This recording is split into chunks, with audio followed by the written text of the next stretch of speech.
প্রিয় ছাত্রছাত্রীরা, নতুন একটা উপস্থাপনার সঙ্গে হাজির হয়ে গেছি। আমি তোমাদেরই এসবি ম্যাম। তোমাদের প্রত্যেককে এই চ্যানেলে স্বাগত জানিয়ে শুরু করছি আজকের উপস্থাপনা, যেখানে সম্পূর্ণ নতুন একটা বিষয় আমরা আলোচনা করব। আজকের উপস্থাপনায় তোমাদের জন্য নিয়ে চলে এসেছি তোমাদের সেমিস্টার 3 পোর্শনের একটা গল্প রয়েছে বাংলা বিষয়ে, যার নাম হচ্ছে আদরিণী। সেই গল্পটা সম্পর্কে আমরা আজকে একটু আলোচনা করে নেব। কোনো অংশ একটু পাঠ করে তোমাদের শোনাবো, তারপর বাকি গল্পটার কি বিষয়বস্তু রয়েছে সেটা একটু বলে দেব। তাহলে চলো শুরু করে দিই সময় নষ্ট না করে। তোমাদের এই যে সেমিস্টার 3-তে একটাই মাত্র গল্প রয়েছে, যেটা প্রভাত কুমার মুখোপাধ্যায়ের আদরিণী। এই যে গল্পকার প্রভাত কুমার মুখোপাধ্যায়ের কথা বলছি, ইনি মূলত ছোট গল্পকার হিসেবে পরিচিত এবং এনার যে লেখনী, ইনি আধুনিক লেখক হিসাবেও পরিচিত এবং এনার ছোট ছোট যে গল্পগুলো সেগুলো নিচু ক্লাস থেকে শুরু করে একেবারে কলেজ স্তর পর্যন্ত বিভিন্ন জায়গার সিলেবাসে কিন্তু অন্তর্ভুক্ত হয়েছে। তো তোমাদের সিলেবাসে অর্থাৎ তোমাদের 3rd সেমিস্টারে ওনারই এই গল্পটা অর্থাৎ আদরিণী গল্পটা অন্তর্ভুক্ত হয়েছে। সেই গল্পটা সম্পর্কে আমরা এখন জানবো। এই গল্পে প্রভাত কুমার মুখোপাধ্যায় তার লেখনীর মধ্যে দিয়ে যেটা তুলে ধরতে চেয়েছেন মূলত সেটা হচ্ছে একটা মানব প্রেম, মানবতা বোধ, একটা অবলা প্রাণীর সঙ্গে মানুষের সম্পর্ক যে কত মধুর হতে পারে সেটা তুলে ধরেছেন। মানুষের মানবিকতা শুধু মানুষ আর মানুষের মধ্যে সীমাবদ্ধ না রেখে প্রকৃতির মধ্যে প্রত্যেকটা অংশ, সেটা হতে পারে গাছপালা, ফুল, ফল, পাখি, অবলা প্রাণী, সবার মধ্যে যাতে সেটা বিলানো যায়, সেই মানবিক বোধটা যাতে জাগ্রত হয়, সেই রকমই একটা মেসেজ তিনি কিন্তু দিয়েছেন এই গল্পের মধ্যে দিয়ে। তাহলে আমরা এখন দেখে নিই গল্পে কি রয়েছে। গল্পের নাম বললাম আদরিণী। আদরিণী এটাই হচ্ছে গল্পের প্রধান চরিত্র, মুখ্য চরিত্র। তাহলে এই আদরিণী কার নাম? কোনো মেয়ের নাম না। আদরিণী হচ্ছে একটা হস্তিনীর নাম। একটা হস্তিনী মানে মেয়ে হাতি, তাকে নিয়েই পুরো গল্পটা। এবং গল্পের আরও একটা চরিত্র যেটা হচ্ছে জয়রাম মুখুজ্জে বা জয়রাম মুখোপাধ্যায় বা জয়রাম মুখতার। আমরা গল্পের বিভিন্ন জায়গায় এই নামগুলো পাবো। তো এই জয়রাম মুখুজ্জে মুখোপাধ্যায় কথাটাকেই মুখুজ্জে বলে বলা হচ্ছে। এবং জয়রাম মুখতার হচ্ছে ওনার পেশা, মানে বিচারালয়ের একটা কাজ, একটা পেশার নাম হচ্ছে মুখতার। তিনি সেই পেশার সঙ্গে যুক্ত, তাই সেখানকার মানুষজন তাকে জয়রাম মুখতার বলেই ডাকেন। যেমন আমাদের আশেপাশে কোনো ডাক্তারকে আমরা বলি উমুক ডাক্তার, সেই রকম। তো এই যে জয়রাম মুখোপাধ্যায় বা জয়রাম মুখতার, তিনি তার বৈঠকখানায় বসে রয়েছেন। মানে একেবারে গল্পের শুরুর যে প্রেক্ষাপট সেখানে আমরা দেখতে পাচ্ছি তিনি হুঁকো হাতে বসে রয়েছেন এবং দুইজন মানুষের প্রবেশ হচ্ছে, যারা কিনা পান চিবাতে হাতের ছড়ি ধুলাতে প্রবেশ করছে। এই দুইজন মানুষকে, একজন হচ্ছে পাড়ারই ডাক্তার যার নাম নগেন্দ্রনাথ, আর একজন হচ্ছে জুনিয়র উকিল যার নাম কুঞ্জ বিহারী। এই দুজন প্রবেশ করছে জয়রাম মুখোপাধ্যায়ের বাড়িতে। তাদের উদ্দেশ্য কি? একটা প্রস্তাব নিয়ে তারা মূলত এসেছেন। সেই প্রস্তাব কি সেটাই পেশ করছে না। সেখানে আমরা দেখতে পাচ্ছি কি না, গল্পের মধ্যে এই দুজন যখন এসেছেন জয়রাম বাবুর বাড়িতে, তারা জানাচ্ছেন যে পীরগঞ্জের মহারাজের বাড়িতে একটা বিবাহ অনুষ্ঠান হচ্ছে, সেই অনুষ্ঠানে তারা দুজন নিমন্ত্রণ পেয়েছেন এবং জয়রাম মুখোপাধ্যায়কে তারা জানতে চাইছেন যে তিনি কি সেই নিমন্ত্রণ পেয়েছেন। এই যে প্রশ্ন, একটা ছোট্ট প্রশ্ন, কিন্তু এই প্রশ্নটা খুব মানে লাগলো জয়রাম মুখোপাধ্যায়ের। কারণ আমরা গল্পের যত সামনের দিকে এগোবো তত দেখব তিনি মূলত একজন আবেগী মানুষ। একটা কথাকে তিনি যদি মনে করেন তাকে কেউ ছোট করার চেষ্টা করছেন, হেয় করার চেষ্টা করছেন, তাহলে কিন্তু তিনি তার জবাব না দিয়ে ছাড়েন না। এবং এই জয়রাম মুখোপাধ্যায় কিন্তু যথেষ্ট বিষয়ী মানুষ, আভিজাত্যে ভরপুর একজন মানুষ এবং নিজের খেয়ালে চলেন, আবেগী। তো সেই প্রশ্নে যে তিনি নিমন্ত্রণ পাবেন না, এটা এরা ভাবলো কি করে, মানে এই কথাটা থেকেই যেন তার মনে হচ্ছে যে এটা তাকে ছোট করার মতো। তার প্রত্যুত্তরে তাই তিনি বলছেন যে গত 20 বছর ধরে আমি ওই এস্টেটের মুখতার, আমাকে নিমন্ত্রণ করবে না ভাবলে কি করে, মানে এটা ভাবনারও অতীত, এরকম ভাবা যায় না। তো এই যে জয়রাম মুখোপাধ্যায়ের যে চরিত্রের কথা বললাম, মানে তাকে দেখলে মনে হয় খুব দৃঢ়চেতা, খুব দাম্ভিক, খুব আত্মঅহংকারী এবং মেজাজি। আসলে কিন্তু ভেতর থেকে তিনি খুব শিশু সুলভ, খুব নরম হৃদয়ের মানুষ। এটা যারা তার সঙ্গে মিশেছে বেশ কিছুদিন, তারা সেটা মর্মে মর্মে জানে, উপলব্ধি করেছে। তো এটা ওই নগেনবাবু এবং কুঞ্জবিহারীও জানতেন।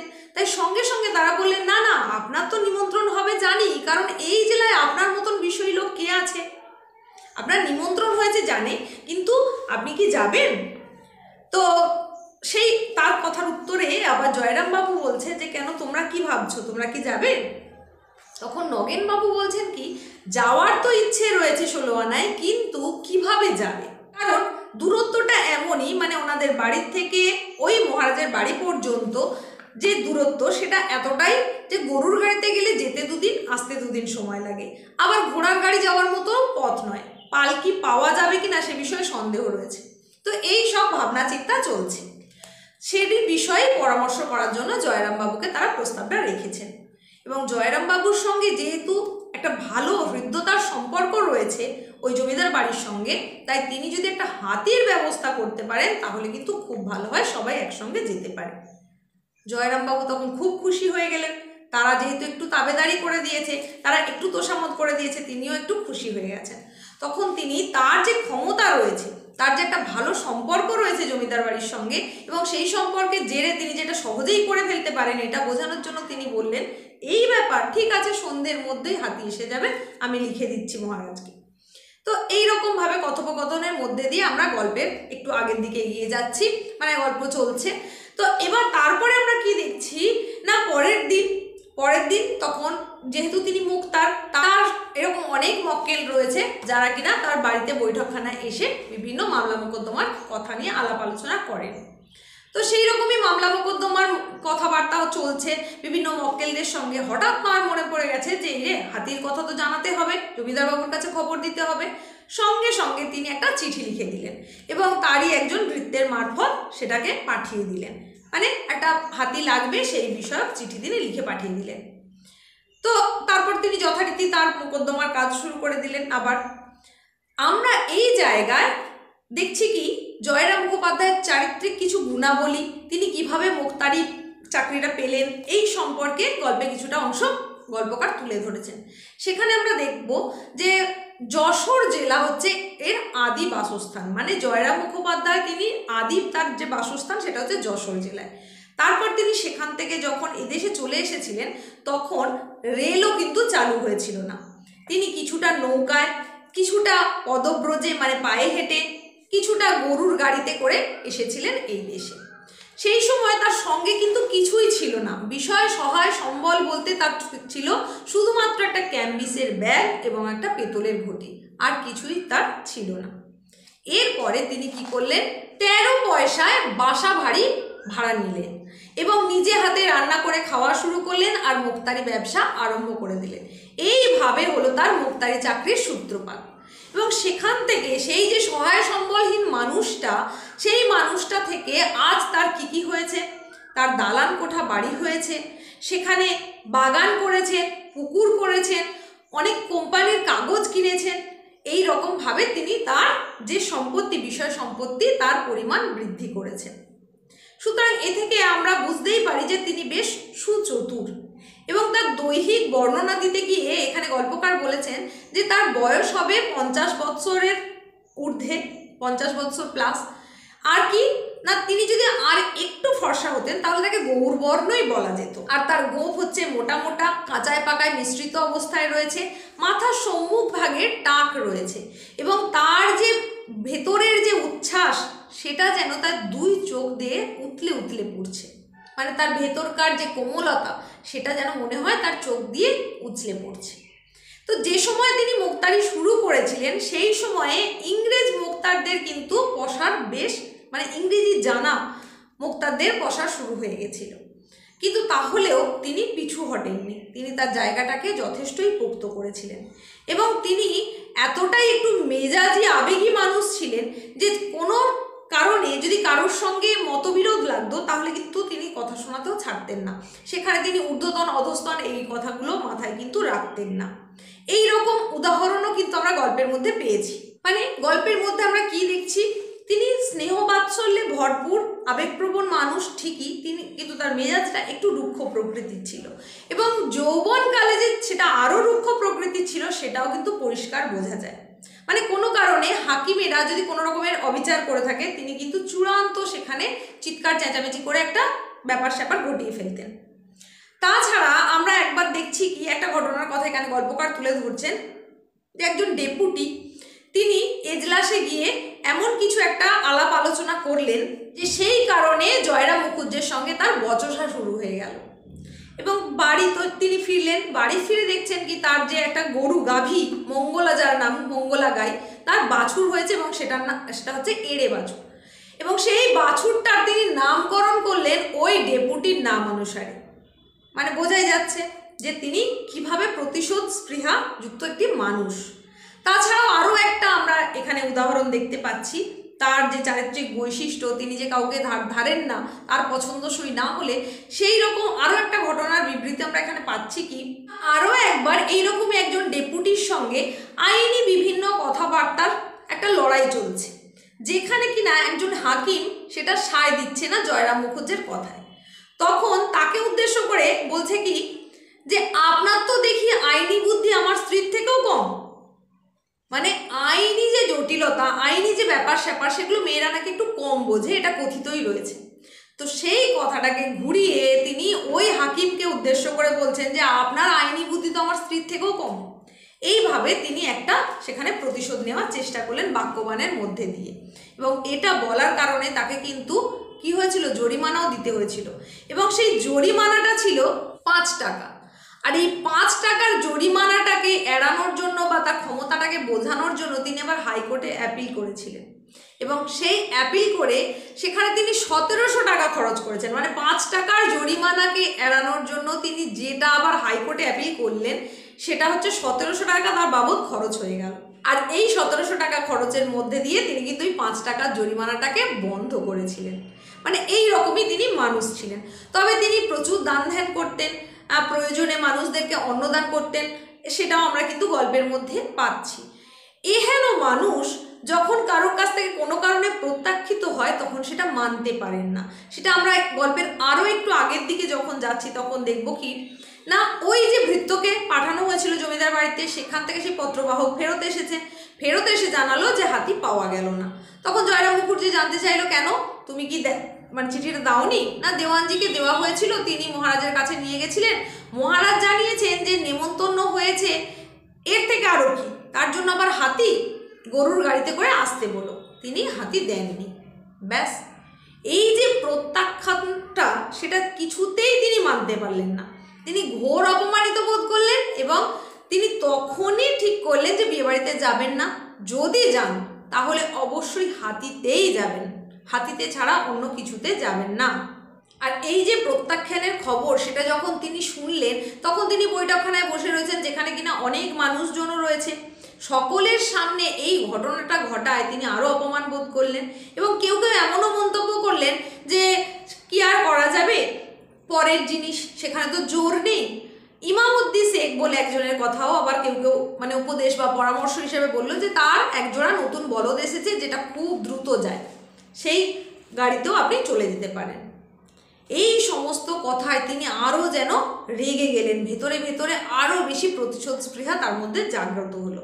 তখন তিনি মনে মনে এটাই স্থির করলেন, যাবেন তো যাবেন, হাতিতেই যাবেন। এবং এই যে তার পণ, সেই কথাটাকে রাখার জন্য তিনি কি করলেন না, শহরের যে 2-3 জন জমিদারের যাদের যাদের হাতি ছিল সেখানে লোক পাঠিয়ে দিলেন যে কেউ যদি বিক্রি করে হাতি তাহলে তিনি নিজেই হাতি কিনবেন এবং সেই হাতিতে করে চড়েই কিন্তু বিয়েবাড়ির নেমন্তন্ন রক্ষা করতে যাবেন। সেই মোতাবেক লোকেরাও বেরিয়ে পড়লো। এক সময় একটা লোক এসে খবর দিল যে বীরপুরের উমাচরণ লাহিড়ির একটা হাতি বিক্রি আছে, তবে হাতিটা মাদি হাতি অর্থাৎ মেয়ে হাতি এবং বেশ ছোট। এবার দামের কথায় যখন জানতে চাইলেন তখন বললেন দামও কিন্তু যথেষ্ট, না কত, 2000 টাকা, সবারই করতে পারবে। মানে জয়রাম মুখার্জি জানতে চাইলেন যে খুব কি ছোট, তখন যে মানে যিনি খোঁজ নিতে গেছিলেন তিনি এসে জানালেন যে না, সবারই করতে পারবে। তখন তিনি জানালেন যে কুছ পরোয়া নেই, মানে কোনো কিছুই আর মানামানি নেই, ওই হাতিটাই চাই, ওই হাতিই কেনা হবে। ব্যাস, কথাও যা কাজও তাই। যেহেতু মুখুজ্জে মশাই যথেষ্ট বিষয়ী মানুষ, যথেষ্ট অর্থবান, বহু কোম্পানির কাগজ তার কেনা রয়েছে, তো তার কাছে হাতি কেনাটা তখন কোনো কিছু মনেই হলো না। এই হাতি কেনা ব্যাপারটা কিন্তু এতটাও সহজ নয়, যথেষ্ট আভিজাত্য তো বজায় রাখেই, এবং যে সে কিন্তু হাতি পুষতে পারে না, হাতি পোষা কথাটার মধ্যেই কিন্তু একটা বেশ ব্যাপার রয়েছে। কারণ হাতির খাবার লাগবে বেশি, তাকে তার যে থাকার জায়গা, বাসস্থানের জায়গা, সেটাও লাগবে অনেকটা বেশি। সেই সমস্ত মিলিয়ে একটা বেশ ব্যাপার, তাই সবাই কিন্তু হাতি পুষতে পারে না। তো এখানে কি দেখলাম আমরা, যে জয়রাম মুখার্জি পরের দিনেই ব্যবস্থা করে দিলেন। কিসের জন্য না, ওই যে হাতিটা আসবে তার থাকা খাওয়ার ব্যবস্থা হলো, বেশ কিছু কলার ব্যবস্থা রাখা হলো, কলার কাঁদির ব্যবস্থা রাখা হলো, বেশ কিছু গাছের ডাল রেডি করে রাখা হলো তার খাদ্য হিসাবে, এবং থাকার জায়গাটাও পরিষ্কার পরিচ্ছন্ন করে রাখা হলো, একটা প্রকাণ্ড জায়গা করে রাখা হলো। এই সমস্ত কাজ পরের দিনে সকাল 7টার সময় উপস্থিত হলো সেই হাতি। আর এই হাতির নামই হচ্ছে আদরিনী। এই যে আদরিনীকে আপ্যায়ন করার জন্য, তাকে ঘরে ঢোকানোর জন্য তাকে বরণ করা হবে সিদ্ধান্ত নেওয়া হলো। এবং তার আগে লাহিড়ি এস্টেটের যে কর্মচারী, তিনি কিন্তু একদম স্ট্যাম্প পেপারে করে ঠিকঠাকভাবে যে বিক্রি হচ্ছে ব্যাপারটা, সেটা তিনি ঠিকঠাক কাগজপত্র রেডি করে দিলেন। 7টার সময় হাতি তো এসে গেল। আমরা যে চরিত্র জয়রাম মুখার্জিকে দেখছি, তিনি ছিলেন কি বিপত্নী, অর্থাৎ তার স্ত্রী ছিল না, ছিল কি 3 পুত্রবধূ এবং কিছু নাতি নাতনি ছিল। তো এই বড় যে পুত্রবধূ, সেই বরণ করার ব্যবস্থা করলো। এবং এই যে আদরিনীকে বরণের ঘটাটাও আমরা কিন্তু বেশ দেখতে পাবো গল্পের মধ্যে। আমরা দেখব এই জয়রাম মুখোপাধ্যায়ের বড় যে পুত্রবধূ, তিনি কি করছেন না, ঘটিতে করে জল নিয়ে গিয়ে যাচ্ছেন। যতই হোক একটা বিশালাকায় হাতি, সেই হাতির কাছে সামনাসামনি যেতে গেলে প্রথম প্রত্যেকেরই ভয় লাগারই কথা। তিনি একটু কম্পিত হস্তে সেখানে কি করলেন, গিয়ে ঘটিতে করে জল নিয়ে গিয়ে পদ চতুষ্টয়ে, মানে 4টে পায়ে একটু করে জল দিয়ে দিলেন। তারপর সেটা মুছিয়ে দিলে, তারপরে কপালের মধ্যে তেল সিঁদুরের একটা টিপার লাগিয়ে দিয়ে সেখানে তাকে বরণ করা হলো। আতপ চাল, কলা এবং অন্যান্য যে সমস্ত মাঙ্গলিক দ্রব্য, সেইগুলো তাকে দেওয়া হলো খাওয়ার জন্য। সেই হাতি কিছুটা খেলো, কিছুটা ছড়িয়ে দিল। তারপরে তার প্রবেশ হলো অন্তঃপুরে, ঘরের মধ্যে প্রবেশ করে গেল। এই হচ্ছে আমাদের গল্পের প্রধান চরিত্র আদরিনী, যাকে পরবর্তীকালে আমরা দেখব জয়রাম মুখার্জি মেয়ের মতন করে তাকে লালন পালন করতে থাকলো এবং তাকে আদরে বলে ডাকতেন। মানে আমাদের যেমন বাড়ির মেয়েদের একটা শৌখিন নাম আমরা রাখি, একটা পছন্দের নিজস্ব নাম রাখি অত্যন্ত আদরের সঙ্গে, ঠিক এই আদরিনীকেই তিনি আদর বলে ডাকতেন। তো এই হচ্ছে আমাদের গল্পের প্রথমাংশে আমরা দেখতে পাচ্ছি এইভাবে হাতিটা এসে গেল জয়রাম মুখোপাধ্যায়ের বাড়িতে, এবং সেই হাতিতে চেপে তিনি বিয়ের নিমন্ত্রণ রক্ষা করতে গেলেন। এবং পরের দিনে আবার ওই জমিদারের এস্টেটের কাজের জন্যই তিনি যখন গেছেন, তখন জমিদার দেখতে পাচ্ছেন, কারণ তিনি যে জায়গায় বসতেন, যে বৈঠকখানায় বসতেন, সেখান থেকে অনেকটা দূর পর্যন্ত ফাঁকা জায়গা দেখতে পাওয়া যায়। তিনি দেখলেন যে জয়রাম মুখার্জি একটা হাতিতে চেপে আসছে। তখন তার ভারী কৌতূহল হলো যে হাতি তো আমি পাঠাইনি, তাহলে কোথার থেকে এলো। তো তিনি সেটা সাগ্রহে জানতে চাইলেন যে হাতিটা কার। জয়রাম মুখোপাধ্যায় তো ভেতরে ভেতরে সেই অপমান বোধটা ছিলই। তিনি তখন একটা সুযোগ পেয়ে গেলেন তার প্রত্যুত্তরের, মানে ফিডব্যাক দেওয়ার সুযোগ তিনি পেয়ে গেলেন। সেইখানে তিনি বলছেন এ হাতি হুজুরেরই, মানে ওই জমিদারেরই হাতি বলে তিনি বলছেন। তখন তিনি ভাবছেন আমি তো হাতি পাঠাইনি, তাহলে এটা আমার কি করে হয়। তখন তিনি বলছেন, মানে জয়রাম মুখোপাধ্যায় তখন তার উত্তরে বলছেন যে আমি যখন আপনার অন্নেই প্রতিপালিত, আপনার টাকা পয়সা দিয়ে আমার অন্নের সংস্থান হয়, আর আমি যখন এই হাতিটাকে প্রতিপালন করছি, তাহলে এটা আপনারই। এইভাবে মানে কথার প্যাচ দিয়ে ঘুরপথে তিনি ছোট্ট করে একটা অপমানই কিন্তু করে দিলেন জমিদার মহাশয়কে। বীরপুরের উমাচরণ লাহিড়ির কাছ থেকে তিনি যে হাতিটা কিনেছেন সে সম্পর্কেও জানালেন, তার সঙ্গে বিনয় বা শ্লেষ যাই হোক না কেন সেটা মিশিয়ে তিনি কথাটা বলেছেন। তো এইভাবে এইখান থেকেও আমরা দেখতে পাই তার চারিত্রিক যে বৈশিষ্ট্য, তিনি কোনো কিছুকে সহজে হজম করে নিতেন না, কোনো অপমানকে তিনি সহজে মানতে পারতেন না। তো এরপরে আমরা দেখছি কি আরও 5 বৎসর কেটে গেল, মানে এই যে ঘটনাটা ঘটলো বিবাহের পরের দিন পর্যন্ত, তারপরে 5 বৎসর কেটে গেল। এই 5 বৎসর ধরে আদরিনী খুব যত্ন সহকারে, অত্যন্ত স্নেহ মায়া মমতার বাঁধনে বাড়ির সকলের সঙ্গে বড় হতে লাগলো। ধীরে ধীরে 5টা বৎসর এইভাবেই কেটে গেল। বয়স বাড়ছে জয়রাম মুখোপাধ্যায়ের, সেই সঙ্গে সঙ্গে যত সময় গড়াচ্ছে ইংরেজি জানা যে সমস্ত উকিল বক্তারা রয়েছে তাদের প্রাদুর্ভাব বেড়ে গেছে। এদের সঙ্গে ধীরে ধীরে কি জয়রাম মুখোপাধ্যায় আর ঠিক পেরে উঠছে না, কথায় মামলা মোকদ্দমায় ঠিক সেভাবে পেরে উঠছে না। সবার তো সব দিন একই রকম যায় না। এই যে বিষয়ী মানুষটা ধীরে ধীরে তার সেই বিষয়ী ভাবটার আস্তে আস্তে অবনতি হতে লাগলো, মানে তার অর্থ সংকট আস্তে আস্তে দেখা গেল। কারণ কি, মামলা মোকদ্দমা সেইভাবে তিনি আর পাচ্ছেন না, কারণ ইংরেজি জানা মোক্তারদের বেশি বেশি সেখানে তখন ক্ষমতা এসে গেছে, তাদের সঙ্গে তিনি আর ওকালতিতে পেরে উঠছেন না। এই সমস্ত কারণে তার পসারটাও ধীরে ধীরে কমতে থাকছে। স্বাভাবিকভাবেই পসার কমে যাওয়া মানে তার উপার্জনটাও কমে যাচ্ছে। এইদিকে তার যে তিনটে ছেলের মধ্যে দুটো ছেলে তারা শুধু সন্তান উৎপাদন করতেই পারে, মানে কোনো কাজের সঙ্গে তারা যুক্ত নয়, অথচ খাওয়ার মানুষগুলো তো রয়েছে, মাথা গুনতিতে সমস্ত মানুষজন রয়েছে, কিন্তু উপার্জনের জন্য রয়েছে একজন, পুত্রবধূরা রয়েছে। তাছাড়া ধীরে ধীরে বেড়ে উঠছে ওই যে বড় ছেলে, তার একমাত্র কন্যা কল্যাণী, যে কিনা বিবাহযোগ্যা হয়ে উঠেছে। সেই বিবাহযোগ্যা কল্যাণীর যে বিবাহের দায়ভার, সেটাও কিনা এসে পড়েছে এই জয়রাম মুখোপাধ্যায়ের মাথার উপরে, কারণ তার বাবা কোনো দিকেই দিকপাত করে না। আর এই দুই ছেলে বাদ দিয়ে যে ছোট ছেলে, সেই ছোট ছেলেও কলেজে পড়ছিল, তার প্রতি কিছুটা আশার সঞ্চার ছিল জয়রাম মুখোপাধ্যায়ের, কিন্তু দেখা গেল কি সেই ছেলেও ফেল করেছে। সুতরাং উপার্জনক্ষম বলতে কেউ নেই, জয়রাম মুখোপাধ্যায়ের পসারও আগের মতন নেই। সুতরাং কিছুটা আর্থিক অনটনের মধ্যে দিয়েই যাচ্ছে অবস্থা সেই মুহূর্তে। আর তখন কল্যাণী বিবাহযোগ্যা হয়ে উঠছে, এবং তাকে বিবাহ দেওয়া বা পাত্রস্থ করার যে দায়ভার রয়েছে, সেটা কিভাবে জয়রাম মুখোপাধ্যায় সামলাবেন সেটাই বুঝে উঠতে পারছেন না। বহুজন যখন মকদ্দমার কাজেই হোক বা আড্ডার ছলেই হোক, যখন বৈঠকখানায় এসে হাজির হয়, তখন তারা পরামর্শ দেয়, তোমার আর সেই অবস্থা নেই বা আপনার আর সেই অবস্থা নেই হাতি পোষার মতো। মানে একটা হাতিকে পুষতে গেলে তার যে খোরাকি, তার যে খাবার দাওয়ার, মাহুতের খরচ, তার সঙ্গে সঙ্গে সমস্ত কিছু মিলিয়ে, তার মেনটেনেন্স মিলিয়ে একটা বিরাট খরচ। এই যে হাতি পোষা, তার তো খরচটা অনেকটাই ব্যয় সাপেক্ষ, কারণ তার খাবার অনেক বেশি পরিমাণ প্রয়োজন হয়, সব কিছুটাই অনেক বেশি বেশি লাগে। মাসে অন্তত প্রায় 30 থেকে 40 টাকার মতন খরচ হয় বলে আমরা গল্পে দেখতে পাবো। তো ওই সময়কার, যে সময়কার কথা বলা হচ্ছে, সেই সময়কার মাসে 30-40 টাকা খরচ মানে কিন্তু যথেষ্টই ব্যয়বহুল ব্যাপার স্যাপার। তো সেই সময় যেহেতু জয়রাম মুখোপাধ্যায়ের পসারটাও নেই, আর তিনি শারীরিকভাবেও ততটা সক্ষম নন, তিনি ভাবছেন যে কাজ ছেড়ে দেবেন, এইরকম সময়েই একটা মামলা মোকদ্দমার কাজ এসে গেল, এবং সেই কাজে বেশ দক্ষতার সঙ্গে তিনি সেই মোকদ্দমাটাকে জিতিয়ে দিলেন। কে? জয়রাম মুখোপাধ্যায়। এবং যিনি ডেপুটি ছিলেন তিনি বেশ খুশি হলেন, খুশি হয়ে হাকিমের কাছ থেকে জানতে চাইলেন যে ওইটা কে। যখন জানতে পারলেন যে ইনি কোনো উকিল নন, মোক্তার, তখন বেশ সবিনয়, মানে বিনয়ের সঙ্গেই জয়রাম মুখোপাধ্যায় তিনি অনেক প্রশংসা করলেন। অনেক প্রশংসা করার পর জয়রাম মুখোপাধ্যায়, তাহলে এখান থেকে আমরা বুঝতে পারছি তিনি ব্রাহ্মণ মানুষ, তিনিও খুব খুশি হলেন এবং খুশি হয়ে বললেন যে আমি আশা করছি যে হুজুর যেন খুব তাড়াতাড়ি জজ হয়ে যান।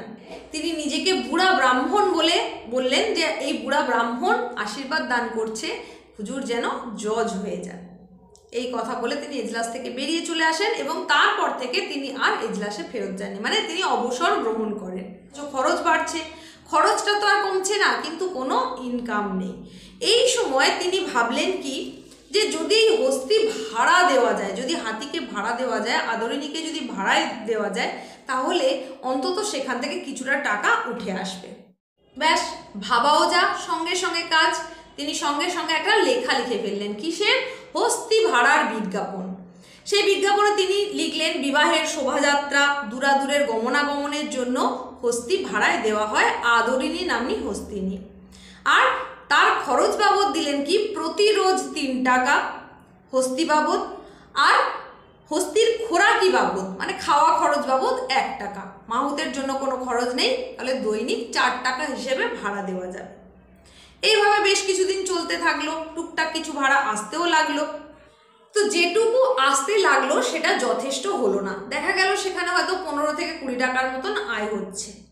এর মধ্যে জয়রাম মুখোপাধ্যায়ের যে বড় ছেলে, সে আবার অসুস্থ হয়ে পড়ল, তার জন্য অন্তত 5 থেকে 7 টাকা খরচ হতে লাগলো। এদিকে আবার যে মেজ পুত্রবধূ বা ছোট পুত্রবধূ, তারা হয়ে পড়লো অন্তঃসত্ত্বা, মানে মেম্বার বেড়ে যাচ্ছে, খরচ বেড়ে যাচ্ছে, ইনকাম হচ্ছে না, ইনকাম কমে যাচ্ছে।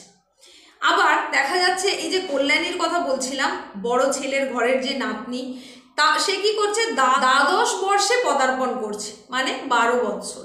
আগেকার দিনে খুব অল্প বয়সেই মেয়েদের বিয়ে দিয়ে দেওয়া হতো, যেটা কিনা এখন কল্পনাই করা যায় না। তো এই সময় এখন জয়রাম মুখোপাধ্যায়ের মনে মাথায় সব থেকে বড় চিন্তা হচ্ছে তাকে পাত্রস্থ করা, এই কল্যাণীকে পাত্রস্থ করা। সেই মোতাবেক খোঁজখবর নেওয়া শুরু হয়ে গেল। পাত্রপক্ষের খোঁজখবর নেওয়া শুরু করে দেওয়ার সঙ্গে সঙ্গে তিনি কি লক্ষ্য করলেন না, ঘর বর পছন্দ হয় না, পছন্দ যদি হয় তাদের এতটাই চাহিদা, সেটাতে তিনি পেরে ওঠেন না। এইরকমভাবে একটা জায়গায় অবশেষে সন্ধান মিলল পাত্রের, যারা 2000 টাকা কি চাইলো, বরপণ হিসেবে চাইলো, এবং ঘর খরচ বাবদ 500 টাকা, অর্থাৎ মোট 2500 টাকা যদি হয় তাহলেই কল্যাণীকে ভালোভাবে পাত্রস্থ করা সম্ভব। যে পাত্রের সন্ধান পাওয়া গেছে সেই পাত্রটি যথেষ্ট ভালো বলে তার বোধ হয়েছে, কারণ রাজশাহী কলেজে এলএ পড়ছে। তো এই পাত্রটিকে তিনি হাতছাড়া করতে চান না। এইদিকে কি হয়েছে, অর্থাভাবে ধীরে ধীরে কোম্পানির যে কাগজ ছিল জয়রাম মুখোপাধ্যায়, সেগুলো ধীরে ধীরে কমতে থাকছে। এখান থেকে 2500 টাকা বের করানোটা কিন্তু বেশ কঠিন হয়ে পড়বে। তাছাড়া আমরা ঘটনাক্রম যত দেখছি সেখানে দেখব কি, এই যে সমস্ত চিন্তা ভাবনা কোথার থেকে কিভাবে কি হবে, কিভাবে সম্ভব সমস্তটা উতরে দেওয়া, এই ভাবনা চিন্তা করতে করতে শারীরিকভাবে জয়রাম মুখোপাধ্যায় নিজেই ভাঙিয়া পড়ছেন, তার শরীর ভেঙে পড়ছে। চিন্তাগ্রস্ত মানুষের মধ্যে সবসময় শরীরের একটা ক্ষয়ের সৃষ্টি করে।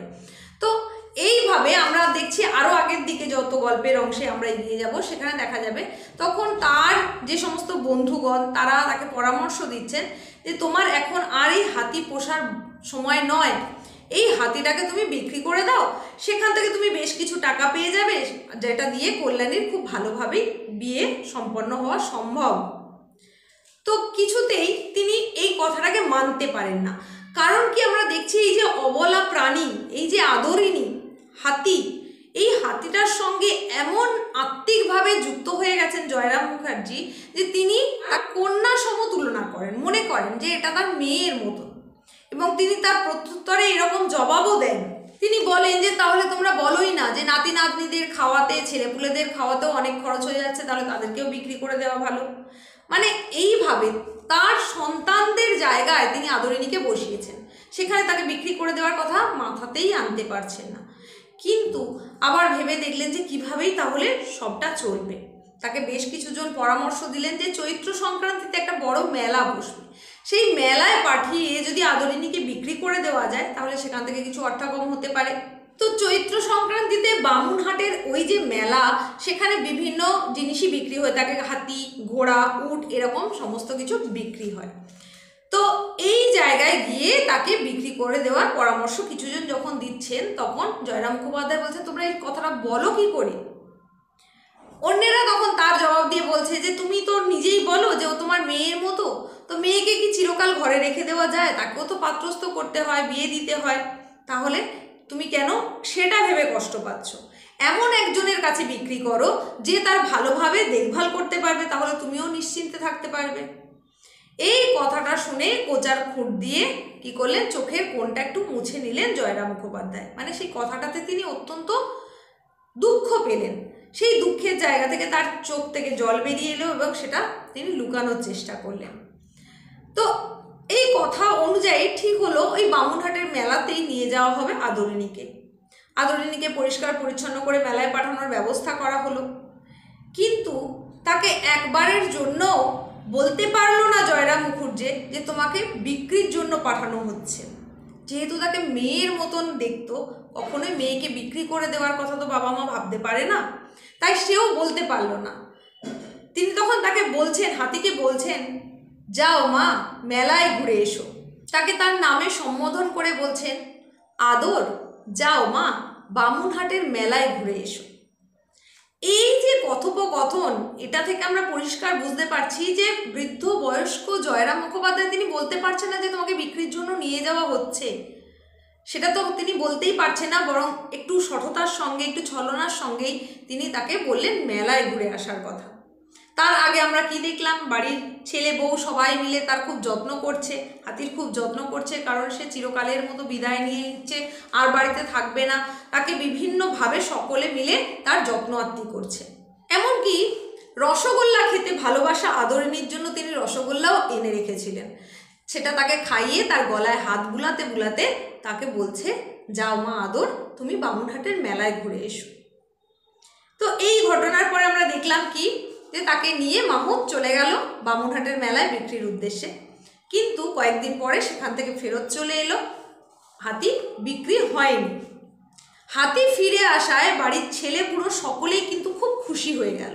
সকলে, বাড়ির প্রত্যেকটা মেম্বার খুব খুশি হয়ে গেল, কারণ তারা তো মানসিকভাবে চাইছিল না আদরিনীকে বিক্রি করে দেওয়া হোক।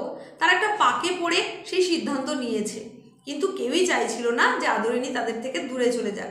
কারণ এই যে দীর্ঘ সময় আদরিনী তাদের সঙ্গে রয়েছে, তাদের প্রত্যেকেরই একটা মায়া জন্মে গেছে, প্রত্যেকেরই একটা স্নেহ বাৎসল্য বোধ জাগ্রত হয়েছে আদরিনীর জন্য। তো কেউই সেটা চাইছিল না, তাই সবাই সোল্লাসে তাকে আবার বরণ করে ঘরে তুলল। এই যে সময় আমরা দেখছি, তাহলে সেখানে আমরা কি লক্ষ্য করতে পারছি? মানবিকতা। মানুষ এবং একটা অবলা প্রাণীর মধ্যে যে প্রেম বোধ, যে দয়া মায়া মমতা, সেই বোধটা কিন্তু আমরা এই লেখনীর মধ্যে দিয়ে পরিষ্কারভাবে পেলাম। এমনকি সেখানে আরও একটা কথা রয়েছে, আহা আদর রোগা হয়ে গেছে, বোধহয় ওখানে কয়েকদিন ভালো করে খেতে পায়নি, বেশ কিছুদিন একে ভালো করে খাওয়াতে হবে। এই কথাগুলো আমরা লেখার মধ্যে পাচ্ছি। ওখানে মানে বামুনহাটের মেলায় তাকে হয়তো ভালো করে খেতে টেতে দেওয়া হয়নি, তাই তাকে কয়েকদিন যে অন্তরালে হয়ে গেছিল, চোখের আড়ালে হয়ে গেছিল, তাতে তাদের মনে হচ্ছে যে আদর বোধহয় রোগা হয়ে গেছে। তারা যেভাবে যত্নআত্তি করে সেরকম যত্ন পায়নি, ঠিক করে খাবার দাবার পায়নি, তাই তাকে রোগা রোগা মনে হচ্ছে। এই হচ্ছে এই যে পশু প্রেম, অন্ধ প্রেম, একটা বাৎসল্য, সেটা আমরা এখানে দেখতে পাচ্ছি। তো বাড়ির সকলে তো খুশি হয়ে গেল। খুশি হয়ে কেন গেল না, আদর ফেরত এসেছে, আদরিনী ফেরত এসেছে। ফেরত এসেছে তার আনন্দ যেমন রয়েছে, তেমনি কিন্তু বৃদ্ধের মাথায় সেই চিন্তাটাও রয়েছে যে তাহলে কি হবে। সময় তো ধীরে ধীরে আগত, কল্যাণীর বিয়ের দিন স্থির হয়ে গেছে 10ই জ্যৈষ্ঠ, তাহলে কিভাবে সেখানে অর্থ সংকুলান করা যাবে। এবার অনেকেই তখন বলতে লাগলো যে ব্রহ্মবাক্য কি মিথ্যে হতে পারে? জয়রাম মুখোপাধ্যায় নিজে ব্রাহ্মণ, তিনি নিজের মুখে আদরিনীকে ফেরত আসতে বলেছেন, যাও মা মেলায় ঘুরে এসো। তাহলে ঘুরে আবার আসতে বলেছেন, মেলা দেখে চলে আসতে বলেছেন, তাই ব্রহ্মবাক্য তো মিথ্যে হওয়ার নয়, তাই আদরিনীকে কেউ কেনেনি, এরকম অনেকে বলতে থাকলো। তারপরে দেখা গেল রসুলগঞ্জে আরও একটা মেলা হবে সপ্তাহব্যাপী, বামুনহাটের মেলার পরে। সেই মেলাতেও এরকম গো মহিষাদি বিক্রি করা হয়, কেনা বেচা করা হয়, ক্রয় বিক্রয় হয়, সেখানে হাতিটাকেও পাঠানোর কথা বলা হলো। এর আগের বার যখন মেলায় নিয়ে যাওয়া হচ্ছিল বামুনহাটের মেলায়, তখন যেহেতু এই যে ব্রাহ্মণ জয়রাম মুখোপাধ্যায় বলেছিলেন যাও মা মেলায় ঘুরে এসো, এই কথায় যখন অনেকেই অবজেকশন করেছিল যে তুমি ফেরত আসার কথা বলেছিলে বলেই ওকে আবার ফেরত আসতে হলো, বিক্রি হলো না, তাই তিনি এইবার যখন রসুলগঞ্জে নিয়ে যাওয়া হচ্ছে আদরিনীকে, তখন তিনি আর বাড়ির থেকে বেরোলেন না, ঘর থেকে বের হলেন না। তিনি তখন আর কোনোভাবেই আদরিনীর সঙ্গে দেখা করতে চাইলেন না, ভেতরে ভেতরে খুব কষ্ট পেতে লাগলেন। মেয়ের বিদায়কে দিতে গেলে যেমন পিতামাতার কষ্ট হয়, ঠিক তেমনি তারও খুব কষ্ট হতে লাগলো, কিন্তু তারপরেও তিনি আদরিনীর সামনে গেলেন না। আদরিনীও যেন কীরকম একটা অনুভূতি তার মধ্যেও জাগ্রত হয়েছিল, সেও হয়তো কিছু বুঝতে পারছিল। কারণ কিছুক্ষণ পরে কল্যাণী এসে খবর দিল যে দাদামশাই তুমি গেলে না। আদর কিন্তু খুব কাঁদছিল যাওয়ার সময়, তার চোখ দিয়ে টপ টপ করে জল পড়ছিল। প্রাণীটা অবলা প্রাণী, সে তো বলতে পারবে না, তার কষ্ট, তার ভেতরের যে কষ্টটা হচ্ছে সেটা সে প্রকাশ করতে পারছে না কথার মধ্যে দিয়ে, কারণ সে কথা বলতে জানে না। তাই সে তার বিভিন্ন অভিব্যক্তি দিয়ে, অনুভূতি দিয়ে বোঝানোর চেষ্টা করছে। এই চোখের জলটা হচ্ছে সেই নিদর্শন, তার ভেতরকার যে কষ্ট, এটাই হচ্ছে সেই অভিব্যক্তি। তো যাওয়ার সময় এই রকম তো কষ্ট হচ্ছিল। মাহুত যথারীতি তাকে নিয়ে গেছে, সঙ্গে তার বড় ছেলেও নিয়ে গেছে। এইবার ঘটল সেই আশ্চর্যজনক ঘটনা। বেশ কিছু রাস্তা যাওয়ার পর পথের মাঝে হঠাৎ যেন আদরিনীর আচার আচরণের মধ্যে অস্বাভাবিকতা লক্ষ্য করা গেল। কি দেখা গেল? সে মাঝে মধ্যেই সুর দিয়ে তার পেটে বুলাচ্ছে, যেন মনে হচ্ছে তার পেটে অসম্ভব ব্যথা যন্ত্রণা হচ্ছে, কষ্ট হচ্ছে, তাই সে সুর দিয়ে সেখানে বোলানোর মধ্যে দিয়ে একটু আরাম পাওয়ার চেষ্টা করছে। এই অস্বাভাবিকতা দেখে মাহুত তার অনেক পরিচর্যা করলো, তার অনেকভাবে দেখভাল করার চেষ্টা করলো, তাকে সুস্থ করে তোলার চেষ্টা করলো, কিন্তু কিছুতেই কিছু করতে পারলো না। আর আমরা এখানে কি দেখলাম, তারপরে একটা চিঠি এসেছে জয়রাম মুখোপাধ্যায়ের কাছে। সেই চিঠি কার তরফ থেকে না, তার বড় ছেলের তরফ থেকে। বড় ছেলে সবিস্তারে সেটা লিখে জানিয়েছে যে আদরিনীর খুব অসুস্থ, সে পথের মাঝখানে এরকম অসুস্থতা বোধ করছে, বোধহয় তাকে আর বাঁচানো যাবে না, কারণ মাহুত অনেক চেষ্টা করেও তাকে সুস্থ করতে পারছে না। যদি তাকে সুস্থ না করা যায়, যদি আদরিনী রাস্তার মধ্যেই মারা যায়, তাহলে তো তাকে সমাধিস্থ করতে হবে, তার জন্য কিছুটা জায়গার ব্যবস্থা করার প্রয়োজন রয়েছে। পত্রপাঠ যেন জয়রাম মুখোপাধ্যায় সেখানে পৌঁছে যান। এই কথা শুনে অত্যন্ত ভেঙে পড়লেন জয়রাম মুখোপাধ্যায় এবং তিনি দালান কোঠার মধ্যে পায়চারি করা শুরু করে দিলেন। তিনি কি করলেন, কি করবেন, হতভম্ব হয়ে গেছেন, তিনি বুঝতে পারছেন না কি করা উচিত। তারপর তিনি গাড়ি বার করতে বললেন এবং সেই জায়গায় পৌঁছলেন যেখানে আদরিনী অসুস্থ হয়ে গেছিল এবং বারবার করে বলতে লাগলেন, আমার আদর ভীষণ অসুস্থ, আমি না গেলে, আমি গিয়ে তার গায়ে হাত না বুলিয়ে দিলে সে সুস্থ হতে পারবে না। এই যে ঘটনা আমরা দেখছি, সেখান থেকেই বোঝা যাচ্ছে যে জয়রাম মুখোপাধ্যায়ের মধ্যে যে পশু প্রেম, হাতির সঙ্গে তার যে আত্মিক সম্পর্ক, সেটা কতটা নিবিড় হয়ে উঠেছে। আদরিনীকে সত্যিই তিনি মেয়ের মতন সন্তান স্নেহে যেভাবে বড় করেছেন, সেই জায়গায় তিনি ভীষণভাবে ভেঙে পড়েছেন তার শারীরিক অসুস্থতার খবর পেয়ে। এবং যখন তিনি সেখানে পৌঁছান, তখন দেখেন যে আর কিছু নেই, আদরিনী শেষ, অর্থাৎ তার মৃত্যু ঘটেছে।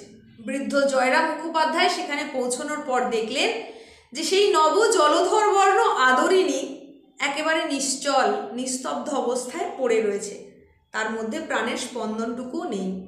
সেটা দেখা মাত্রই তিনি ছুটে গেলেন আদরিনীর কাছে এবং তার মুখে মুখ রেখে অত্যন্ত অনুকম্পার সঙ্গে বলতে লাগলেন, অভিমান করে চলে গেলি মা, তোকে বিক্রি করতে পাঠিয়েছিলাম বলে অভিমান করে চলে গেলি। এই বলে তিনি ক্রন্দন করতে লাগলেন, কাঁদতে লাগলেন। এই যে বিলাপরত ক্রন্দন, সেটা দেখেই আমরা বুঝতে পারছি যে কতটা টান ছিল এই দুইজনের মধ্যে। একটা মানুষ আর একটা পশু, দুজনের মধ্যে যে একটা অব্যক্ত স্নেহ ভালোবাসার যে সম্পর্ক, সেটা আমরা বুঝলাম। যখন আদরিনীকে ছেড়ে দিতে হচ্ছিল, তখন জয়রাম মুখোপাধ্যায়ের উন্নত জীব মানুষ হিসাবে যেমন কষ্টবোধ হচ্ছিল, তেমনি তারই পোষ্য হিসাবে আদরিনীও যে প্রচুর কষ্ট পেয়েছে, সেটা তো আমরা দেখলাম। যখন সে যাচ্ছিল তখন তার চোখ থেকে টপ টপ করে জল পড়ছিল। তারপরে সেই সুস্থ আদরিনী, সকাল পর্যন্ত যে সুস্থ, সে হঠাৎ করে রাস্তার মধ্যে অসুস্থ হয়ে পড়ল এবং ছেড়ে যাওয়ার যে কষ্ট, সেই কষ্ট থেকেই হয়তো তার প্রাণত্যাগ হলো। এক বিরল রোগে সে আক্রান্ত হয়ে মারা গেল। কি সেই রোগ, সেটা কেউ জানলো না। আর আমরা একদম গল্পের পরিসমাপ্তিতে কি দেখছি, একটাই মাত্র সেখানে লাইন, ইহার পর মাত্র 2টি মাস মুখোপাধ্যায় মহাশয় জীবিত ছিলেন। এই যে লাইন, এই লাইনটা থেকে তাহলে কি বোঝা যাচ্ছে, যে এই যে না ফেরার দেশে চলে গেল আদরিনী, তার জন্য তিনি বারংবার নিজেকে দুষছিলেন, তিনি আত্মগ্লানিতে ভুগছিলেন যে আদরিনীকে যদি আমি বিক্রি করতে না পাঠাতাম, তাহলে হয়তো এই ঘটনা ঘটতো না। আদরিনীকে বিক্রি করার কথা বলেছি, আদরিনীকে বিক্রি করতে পাঠিয়েছি বলেই হয়তো সে অভিমান করে চলে গেল। এই কষ্টটা, এই মানসিক যন্ত্রণাটা নিরন্তর তাকে কুড়ে খেতে লাগলো এবং সেখান থেকে তিনি দগ্ধে দগ্ধে মরমে মরতে লাগলেন এবং অবশেষে 2 মাসের মধ্যেই, আদরিনীর মৃত্যুর 2 মাসের মধ্যেই তিনিও এই লোক ত্যাগ করে পরলোকে গমন করলেন। সেই অবলা প্রাণীর কাছে তিনিও পৌঁছে গেলেন না ফেরার দেশে। এই হলো তোমাদের গল্প আদরিনী, প্রভাত কুমার মুখোপাধ্যায়ের। সম্পূর্ণ গল্পটা তোমাদেরকে বলার চেষ্টা করলাম, বোঝানোর চেষ্টা করলাম, কি ছিল বিষয়বস্তুতে সবটাই বললাম। কেমন লেগেছে তোমাদের এই গল্প, সেটা অবশ্যই কমেন্টে জানিও। আর তোমাদের এই যে একমাত্র গল্প আদরিনী যেটা রয়েছে তোমাদের সিলেবাসে, এই সংক্রান্ত যত রকমের এমসিকিউ হওয়া সম্ভব, সেটা খুব তাড়াতাড়ি তোমরা এই চ্যানেলের তরফ থেকে পেয়ে যাবে। তাই নিয়মিত চ্যানেলে চোখ রাখো, দেখতে থাকো, এমসিকিউগুলো খুব ভালো করে প্র্যাকটিস করো। আজকে যেভাবে তোমাদেরকে গল্পটা বলার চেষ্টা করেছি, যতটা সহজ সরলভাবে বোঝানো সম্ভব বোঝানোর চেষ্টা করেছি, সেখান থেকে যেই প্রশ্নই আসুক না কেন সেটা পারার কথা। তো তোমরা জানিও কেমন লাগলো। আজকের মতো এখানেই শেষ করছি। খুব তাড়াতাড়ি দেখা হবে নতুন কোনো উপস্থাপনার সঙ্গে। প্রত্যেকে ভালো থাকো।